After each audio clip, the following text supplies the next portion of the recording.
ஆபதாம் அபஹர்த்தாரம் தாத்தாரம் சர்வசம்பதாம் லோகாபிராமம் ஸ்ரீராமம் பூயோ பூயோ நமாம்யகம்.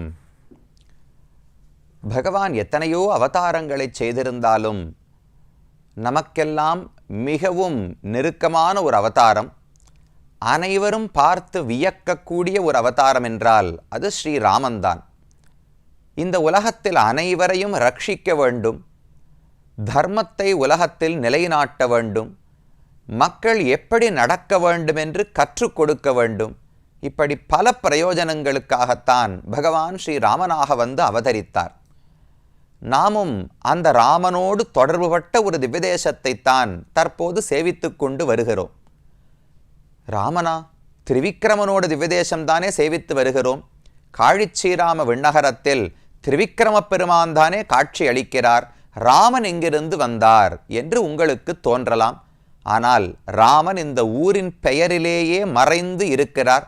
காழி ஸ்ரீராம விண்ணகரம் என்று சொல்லுகிறோம் அல்லவா? அந்த ஸ்ரீராமன் என்பதே ராமனைத்தான் குறிக்கிறது. இந்த ஊருக்கே ராம விண்ணகரம், ஸ்ரீராம விண்ணகரம் என்றுதான் பெயர் வழங்கப்படுகிறது. காழி என்பது இந்த நிலப்பரப்பினுடைய பெயர். அதற்குள் இருக்கக்கூடிய ஊருக்கு ஸ்ரீராம விண்ணகரம் என்று பெயர் வழங்கப்படுகிறது.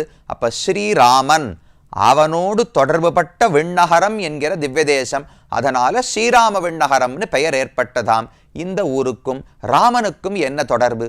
ராமனுக்கும் விண்ணகரத்துக்கும் என்ன தொடர்பு என்றால், ராமன்தான் விண்ணகரத்தையே அருள வேண்டும். உலகத்தில் யார் ஒருவர் வைகுந்தத்தை ஆசைப்பட்டாலும் ராமன்தான் அவர்களுக்கு அதை வழங்குகிறார். கற்பார் இராமபிரானையல்லால் மற்றும் கற்பரோ புற்பா முதலா புல் எறும்பாதி ஒன்னெண்ணியே நற்பால் அயோத்தியில் வாழும் சராசரம் முத்தவும் நற்பாலுக்குய்த்தனன் நான்முகனார் பெற்ற நாட்டுளே என்று நம்மாழ்வார் பாடுகிறார். ஒருவன் கற்க வேண்டும், மோட்சமடைய ஆசைப்படுபவன் யாரை கற்க வேண்டும் என்றால் ராமனைத்தான் கற்க வேண்டும். அவர்தான் தன் கூட இருந்த அயோத்தி மக்கள் அனைவரையும் வைகுந்தத்துக்கு அழைத்துச் சென்றார். அப்ப நமக்கும் விண்ணகர் வேண்டும், வைகுந்தம் வேண்டும் என்றால் அதை ராமன்தான் வழங்க முடியும். அதனால்தான் ராமனுக்கும் விண்ணகரத்துக்கும் தொடர்பு. சரி, அந்த ராமனுக்கும் இந்த ஊருக்கும் என்ன தொடர்பு என்றால், இந்த ஊர் ராமனாலே செல்லப்பட்ட ஒரு ஊருக்கு நிகரானது என்று கொண்டாடப்படுகிறது. ராமாயண சரித்திரத்தை பார்த்தோம் என்றால், விஸ்வாமித்திர முனிவர் ராமனையும் லக்ஷ்மணனையும் அழைத்து கொண்டு தன்னுடைய யாகத்தை ரட்சிப்பதற்காக சென்றார் என்று கேள்விப்படுகிறோம் அல்லவா? அந்த யாகம் நடந்ததே இந்த இடம்தான். இந்த இடம்னா தமிழகத்தில் இருக்கும் இடம் அல்ல, சித்தாசிரமம் என்று பீகார் மாநிலத்தில் பக்சர் என்று ஒரு ஊர் இன்றைக்கும் இருக்கிறது. அந்த ஊர் தான் சித்தாசிரமம் என்று அன்றைக்கு வழங்கப்பட்டது. வாமனமூர்த்தி தவம் செய்த இடம் இந்த ஆசிரமம் தானா?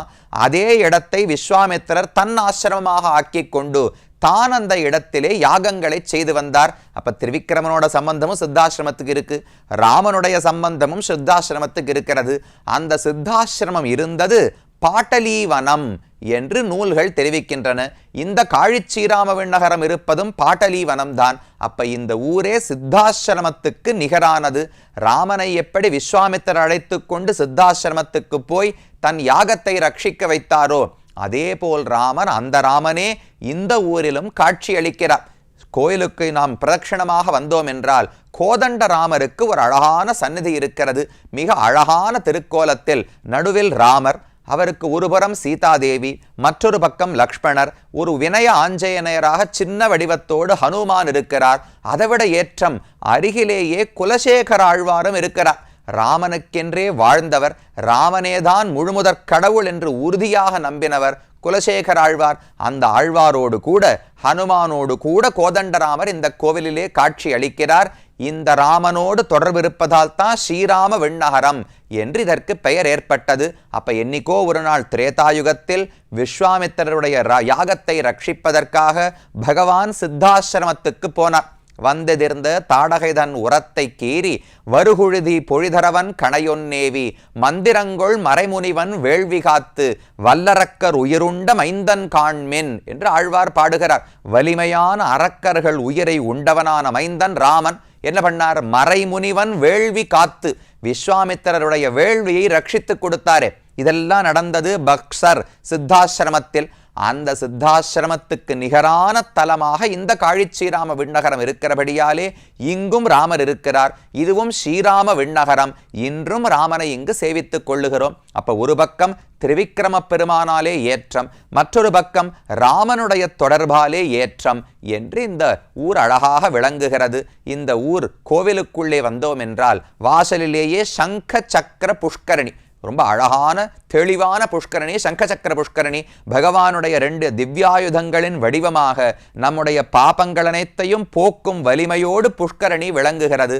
உள்ளே வந்து பிரதட்சணமா வந்தோம்னால் பகவானுடைய விமானம், இந்த ஊர் விமானத்துக்கு புஷ்கலாவர்த்த விமானம் என்று பெயர் வழங்கப்படுகிறது. அப்ப சங்க சக்கர புஷ்கரணி, புஷ்கலாவர்த்த விமானம், திரிவிக்ரம பெருமாள் மூலவர், தாடாளன் உற்சவர், லோகநாயகி மட்டவிழும் குழலி தாயார், இத்தனை பேரும் சேர்ந்து கோதண்டராம பெருமானோடு இந்த இடத்திலே எழுந்தருளி இருக்கிறார்கள். மிக அழகான திருக்கோயில், நகரத்துக்கு நடுவிலேயே இருக்கிறது இந்த கோயில். கோயில் கந்தாடை சண்டமாருதம் தொட்டையாச்சாரிய சுவாமியினுடைய வம்சத்தவர்கள். தொட்டையாச்சாரிய சுவாமி என்று பெரிய ஒரு ஆச்சாரிய புருஷர் சில நூற்றாண்டுகளுக்கு முன்னால் இருந்தார். அவருடைய வம்சத்தில் வந்தவர்கள் தான் இன்றும் இந்த கோவிலை செவ்வனே நிர்வாகம் செய்து வருகிறார்கள்.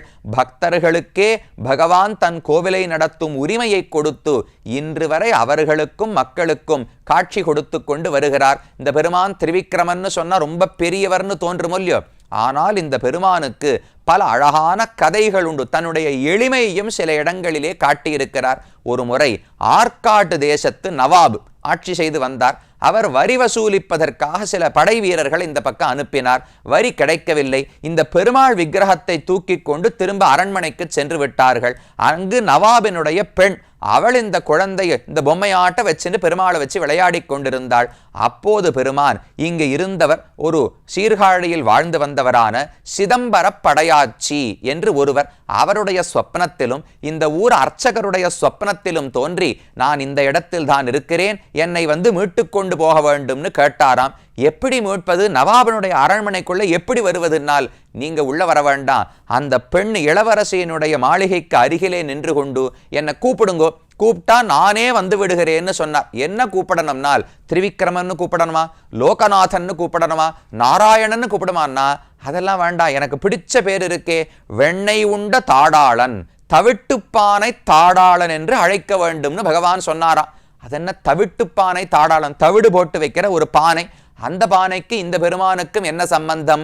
சற்று நேரத்திலே அந்த கதையை பார்ப்போம். பகவான் சொப்பனத்திலே வந்து வெண்ணெய் உண்ட தாடாளா, தவிட்டுப்பானை தாடாளா என்று இளவரசியினுடைய மாளிகைக்கு அருகில வந்து என்னை கூப்பிடுங்கோ, நான் வந்து உங்கள் கையிலே விழுந்து விடுவேன் என்று சொன்னார். இவர்களும் போய் கூப்பிட்டார்கள். அந்த பெண்ணு அந்த சமயம் பார்த்து மேல் மாடியில் இந்த பொம்மையை வச்சு விளையாடிட்டு இருந்தா. அந்த பொம்மை கை நழுவி அங்கிருந்து சரிந்து நேர அர்ச்சகர் கையிலே வந்து விழுந்தது. உடனே அந்த பெருமாளை ஓடி வந்து இந்த ஊரிலே மறுபடியும் நிலைநாட்டினார்கள். இப்படி தன்னுடைய மற்ற பெயர்களையெல்லாம் விட்டுவிட்டு தாடாளன் என்கிற அழகான தமிழ் பெயரை பகவான் விரும்பினார். அது ஒரு சரித்திரம். சரி, தவிட்டுப்பானை தாடாளன் என்று ஏன் பெயர் ஏற்பட்டதென்றால் அது மற்றொரு சரித்திரம். இந்த ஊருக்கும் திருமங்கையாழ்வாருக்கும் பகவானுடைய எளிமைக்கும் ஒரு சான்றாக இருக்கக்கூடியது. திருமங்கையாழ்வார் அப்படியே ஒவ்வொரு ஊராக போய் பகவானை பாடிக்கொண்டு வந்தார். அவர் இந்த ஊருக்கு வரும் பொழுது அவருக்கு சில தொண்டர்கள் இருப்பாரோ இல்லையோ, அந்த தொண்டர்கள் எல்லாம் ஆழ்வாருடைய பிருதங்களை பாடுவார்களாம். ஆலிநாடன், அரட்டமுக்கி, அடையார் சீயம், கொங்குமலர் குழலியர் வேள் என்று பல பிருதங்கள் திருமங்கையாழ்வாருக்கு உண்டு. அதையெல்லாம் சொல்லிக்கொண்டே வந்தார்கள். அப்போ இங்கிருந்த சில சைவர்கள் அவர்கள் அதை தடுத்து இப்படியெல்லாம் பண்ணக்கூடாது, திருஞான சம்பந்தர் இந்த இடத்துல இருக்கார், அவர் இருக்கும்போது இப்படியெல்லாம் யாரும் பேசக்கூடாதுன்னு சொன்னார்களாம். 2 பேரும் வாதத்திலே மூண்டார்கள். 2 பேரும் பெரிய தமிழ் பண்டிதர்கள். திருஞான சம்பந்தர் பாசுரம் பாடுறார், ஆழ்வார் பாசுரம் பாடுறார். 2 பேரும் அழகாக பகவானை பற்றியும் சிவபெருமானை பற்றியும் பாடினார்கள். அப்போ பெருமாள் வேணுமே, திருமங்கையாழ்வார் பாசுரம் பாட வேண்டும் என்றால் ஏதான ஒரு பெருமாளை வைத்துக்கொண்டால் தானே பாட முடியும். இந்த ஊர் பெருமாள் கோவிலிலே இல்லை, உற்சவமூர்த்தி. ஏதோ சில காரணங்களிலாலே கோவிலில் இருக்க முடியாமல் ஒரு மூதாட்டி, வயதான ஒரு பெண்மணி தன்னுடைய வீட்டில் ஒரு தவிட்டு பானை, அந்த பானைக்குள்ள இந்த பெருமாளை போட்டு வச்சிருந்தாளாம். தினமும் வெளியில் எடுத்து அவளுக்கு ஏதான நைவேத்தியம் மட்டும் செய்துவிட்டு மறுபடியும் பானைக்குள்ளேயே அடைத்து வைத்து விடுவாள். அங்குதான் ரட்சிக்கப்பட்டு இந்த பெருமாள் வந்தார். அவருக்கு சொப்பனத்திலே எழுந்தருளி என்னை நீ திருமங்கையாழ்வாரிடத்திலே கொடுத்து விடு என்று மூதாட்டியினிடம் சொன்னார். அதே சமயம் திருமங்கையாழ்வாரும் பெருமானை தேடி வந்தார். மூதாட்டியும் திருமங்கையாழ்வாரை தேடி வந்தார். பெருமானை கொடுத்தவுடனே அவரை பார்த்து கொண்டுதான் பாசுரங்களை பாடுகிறார்.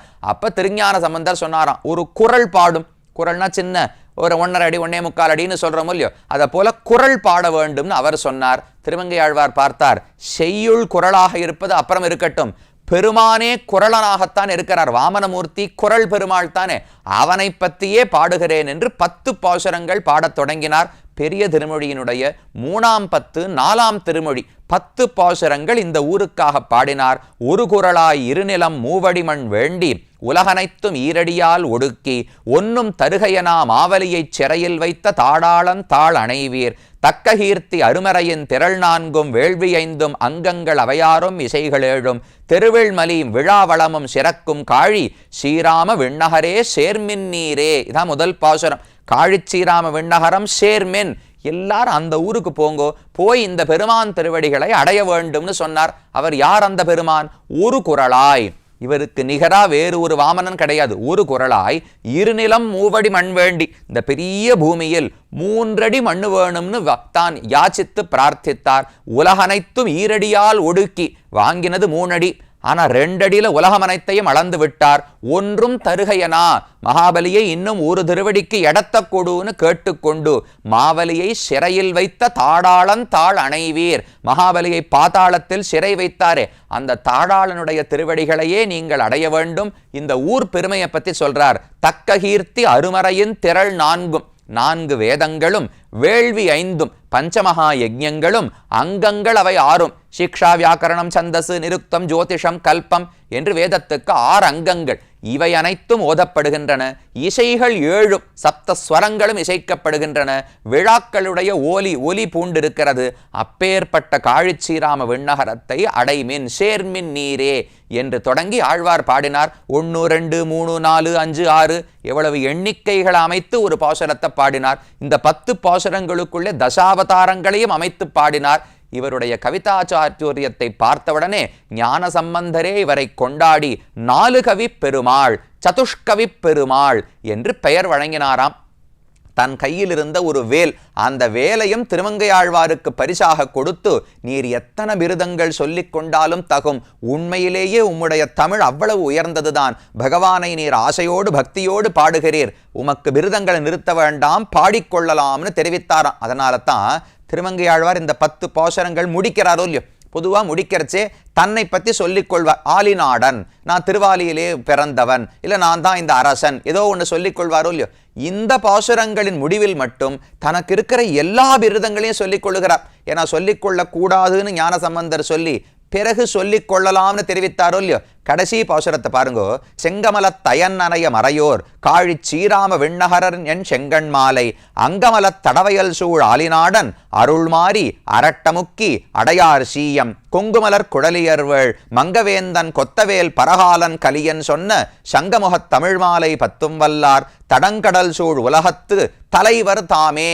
இந்த 10 பாசுரங்களை சொன்னா உலகத்துக்கே தலைவர் ஆயிடலாம். தன்னுடைய பெருமைகளை சொல்றார் பாருங்க. ஆலிநாடன், ஆலிநாட்டைச் சேர்ந்தவன்.